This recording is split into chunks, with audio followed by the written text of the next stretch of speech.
Sharts. We are leaving Texas. We're probably driving for another 2 hours or so, so we thought we'd do a quick video just to answer some of the more common questions that people have asked us over the years. Right, it's hard to answer sometimes in a quick sentence or two, so it's probably way too much to do a full extended long video about it. So these kind of videos we'll probably do, once a week, once every other week or something like that, based on how frequent these questions are. There's an Airstream right here. Yeah. That's somebody's house? It's like a little ranch. Yeah. Cool. I know you can't see it, but the first one we're going to do is, that people always ask is, how do you afford to do this?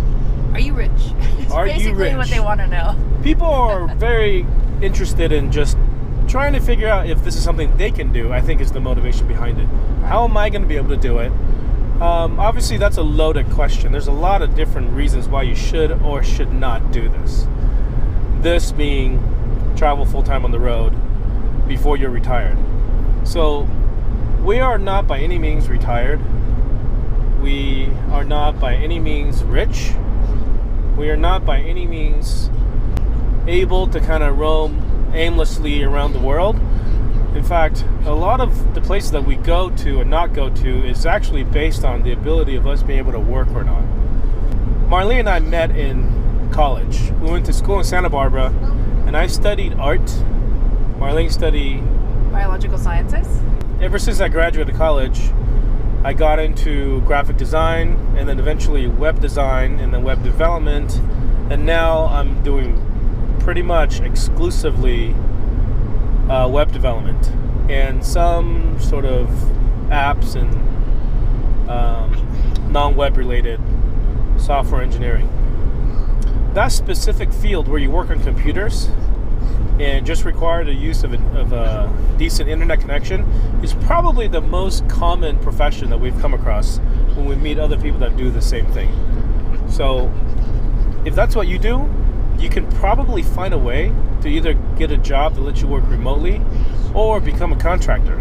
Find enough projects where you can keep yourselves occupied and make maybe even the same income that you were making when you're living in a sticks and bricks house. So Marlene, on the other hand, it's a little bit harder for you to work, but you did work for a stint. I did. We started doing this in late 2008, early 2009.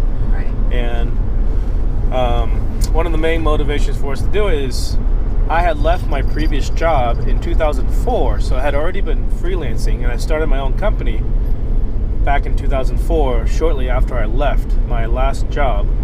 And having been self-employed for about 4+ years, it sort of got me thinking, well, what are all these different lifestyles maybe like? Once we had our first kid, Ava, we decided traveling by road was going to be, some of the most exciting things that we can do, because we've done some trips flying to places and packing all of our bags and carrying all of our luggage and car seats and strollers and pack and plays and all that stuff just was not appealing. That was annoying. So when the opportunity came, the opportunity was that the company that you were working for, they decided to shut down. Right. And shortly before that, they had just signed a big contract. And the company, we won't say the name of the company, but they work with pharmaceutical companies. Right. And some of the work that you did was helping them do like tests. Drug trials. Right. Pharmaceutical trials. Right. You didn't actually do the trials. You would receive the data and you would analyze it. Right. And then you would send them reports. Right. So that turned out to be something that she could actually do remotely. And just because the company folded, the pharmaceutical company that signed the contract still needed the work done, so they went to her directly. Right. So for about a period of a year, you worked to kind of finish up that contract. Right. So we both worked for about a year. And after that, we just kind of realized that, well, living this lifestyle is a little cheaper than living in sticks and bricks, where you have a lot of overhead and like electricity, water, gas, all these different things that a lot of you guys know if you live in a house. all these little things can add up. So living on the road was a little cheaper. Not quite as cheap for us as for some other people, because we lived in California. And we lived on the coast of California. And we lived in a little house. We lived in a house that's only 900 square feet.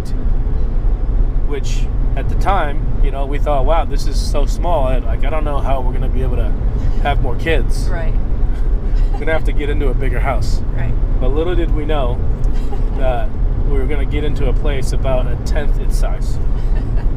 When that pharmaceutical trial ended, you stopped working.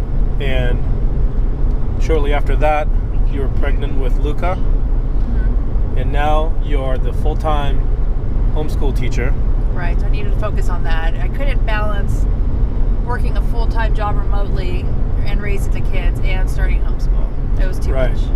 She does practically all of the homeschooling, and I'd assume at some point I'm gonna have to chip in at some point, and I think that time is coming sooner rather than later. But for now, that still works out well. My job as a web developer requires me to be in the office periodically throughout the year. So that's the reason why I mentioned earlier that we're not able to kind of wander aimlessly as much as we wish.